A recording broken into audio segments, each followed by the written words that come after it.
Single day can change everything.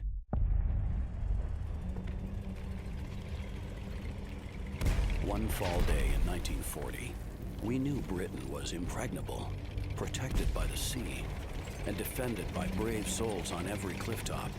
24 hours later, all we could do was watch as the German forces took the coast and drove their tanks into the heart of the nation. When the blockade began in 1948, we thought the people of West Berlin would be safe. But the Soviets had other ideas. One December day is all it took for the fragile peace to shatter. And once again, the streets were filled with war and death.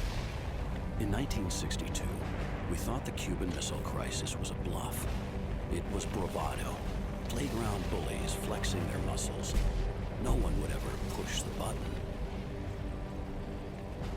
Then one day in October that year, someone did push it. An island paradise was turned into the epicenter of all-out thermonuclear war, threatening our very existence.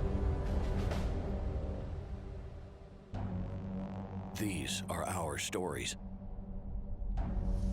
Now, it's your turn.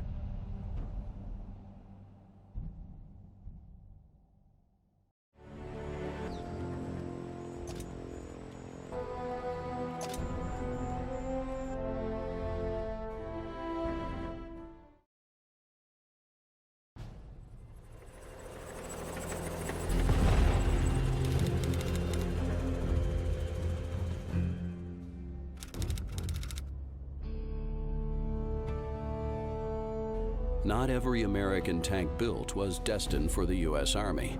Some were transported through the Persian corridor into Russia. From the steelworks of Detroit straight to the Eastern Front. And it wasn't just tanks that wound up in Russia. The Americans sent experienced combatants too. Colonel Peters had joined the Russian advance into Romania. With the news spreading that a second front had opened up in France, both sides knew this was a critical turning point in the war.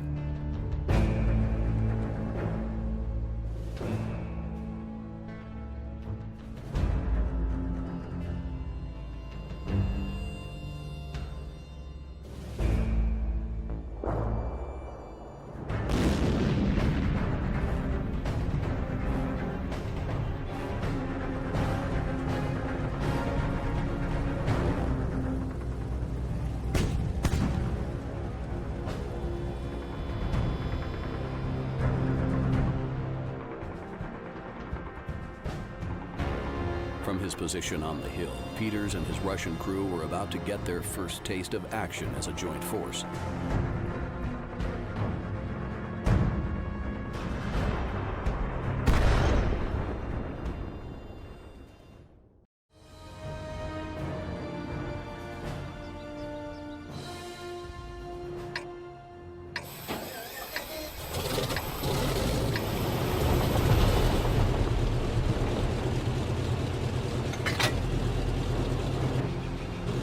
The Germans had launched a preemptive strike on the Russian armor.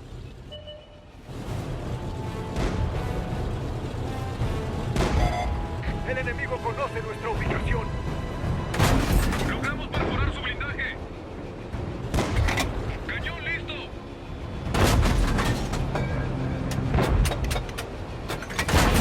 Vehículo enemigo derribado.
he didn't keep his Sherman moving, he'd end up a burning wreck.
El enemigo conoce nuestra ubicación.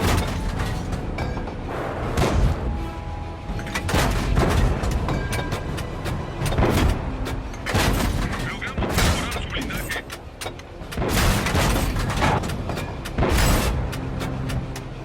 With the German tanks routed, Peters looked at his Sherman crew with pride. They had passed their first test admirably.